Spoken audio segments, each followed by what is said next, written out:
Nizamabad parliament స్థానానికి నామినేషన్ల పర్వం కొనసాగుతోంది. బీజేపీ, బీఆర్ఎస్ అభ్యర్థులు నామినేషన్లు దాఖలు చేస్తున్నారు. ఇందులో భాగంగా బీఆర్ఎస్ తరపున బాజిరెడ్డి గోవర్ధన్ నామినేషన్ దాఖలు చేయగా, బీజేపీ అభ్యర్థి ధర్మపురి అరవింద్ నామినేషన్ దాఖలు చేశారు. బాజిరెడ్డి గోవర్ధన్ మాజీ మంత్రులు వేముల ప్రశాంత్ రెడ్డి, శ్రీనివాస్ గౌడ్లు మాజీ ఎమ్మెల్యేలతో కలిసి నామినేషన్ వేయగా, అరవింద్ పసుపు రైతులతో కలిసి తన నామినేషన్ వేశారు. ఈ సందర్భంగా మాట్లాడిన అరవింద్, బీఆర్ఎస్ ప్రచారంలో కవిత ఫోటో ఎందుకు లేదో ఆ పార్టీ నేతలు సమాధానం చెప్పాలన్నారు. రైతులంతా తన నామినేషన్ కోసం చందాలు వేసి డబ్బులు పోగు చేసివ్వటం సంతోషంగా ఉందన్నారు.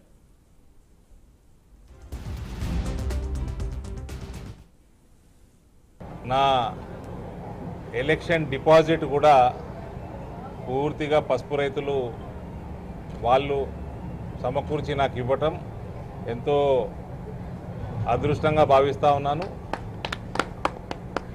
వాళ్ళకి ధన్యవాదాలు తెలియజేస్తూ ఉన్నాను. వాళ్ళందరితో కలిసి రావటం మీరందరూ చూసిండ్రు. నాతో పాటు లోపలికి వచ్చిన రమేష్ గారు ఇవాళ నా నామినేషన్ ప్రపోజ్ చేయడం జరిగింది. రమేష్ గారిది 1LB గ్రామం, బాల్కొండ నియోజకవర్గం. రమేష్ గారు ఈ సంవత్సరం 19,500 రేటు 1LBలో ఆయన గ్రామంలోనే మన వ్యాపారస్తులు వచ్చి ఆయన దగ్గర కొనుక్కొని వెళ్ళడం జరిగింది. సుమారు 40 క్వింటాలు. తిరుపతి రెడ్డి గారు జగిత్యాలు రైతు ఐక్య వేదిక అధ్యక్షుడు, ఆయన అధ్యక్షతనే పసుపు ఉద్యమం పోయిన ఎలక్షన్లలో కొనసాగింది.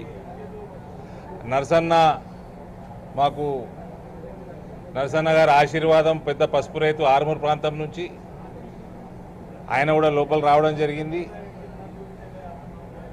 కొరుట్ల నియోజకవర్గం నుంచి మరో పసుపు రైతు తిరుపతి రెడ్డి గారు, ఆయన కూడా మాతోటి ఇవాళ మా నామినేషన్ బలపరచడానికి రావడం జరిగింది.